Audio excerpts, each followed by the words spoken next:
तार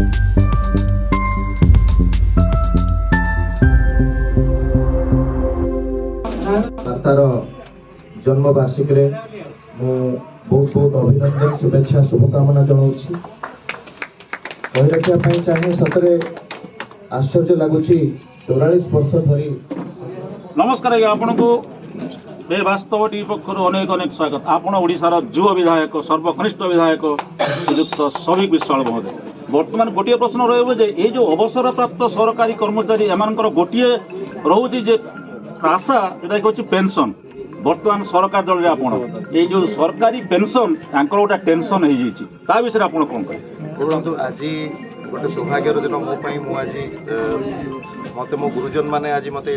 डाकी पाखे कृतज्ञता जनाऊँगी। आज संग्राम वार्ता पुस्तक आज 45तम जन्मवार्षिक एवं संघ ऑफिस माछुआ बजार आज पालन करा जाउची जन्मवार्षिक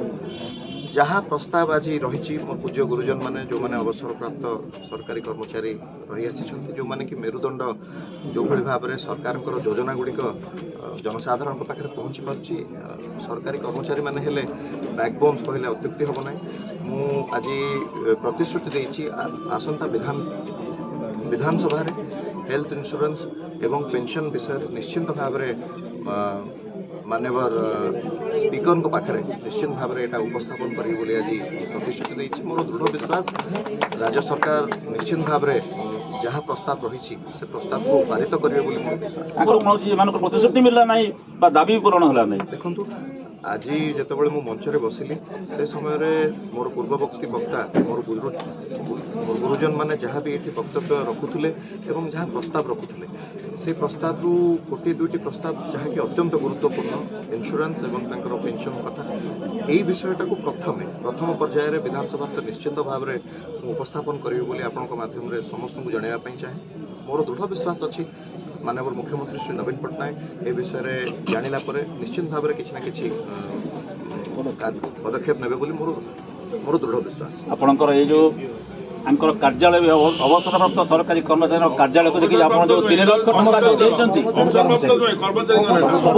सरकारी कर्मचारी ये जो महासंघर कार्यालय में जो आप मुक्त हस्तर दान कर 3 लाख टंका आप देवे बोली आप विधायक पांड से आम आपको अशेष अशेष धन्यवाद ज्ञापन करूँ।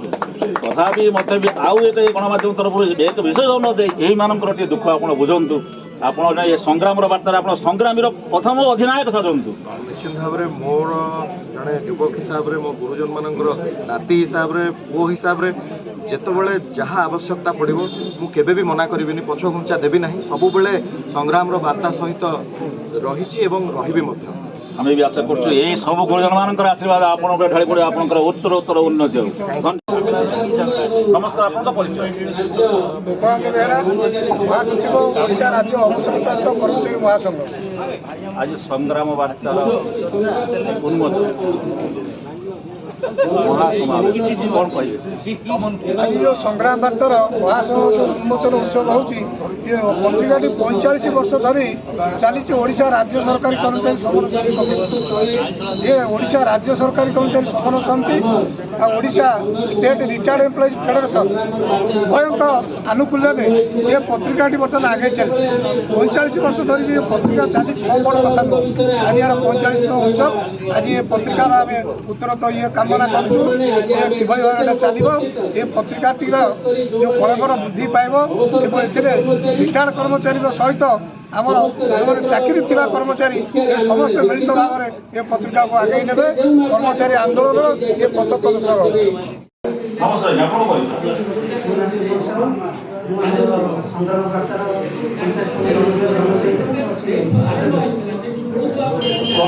संग्राम वार्ता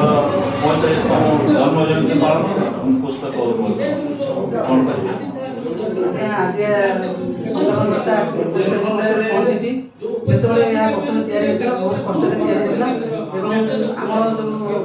जो साथी स्वर्गत साथी राजेन्द्र राउत अन्य जो कर्मचारी नेतृत्व मैंने जो करते जोटा कि कर्मचारी संग्राम और कर्मचारी अधिकार केमी हासिल कर आखि आगे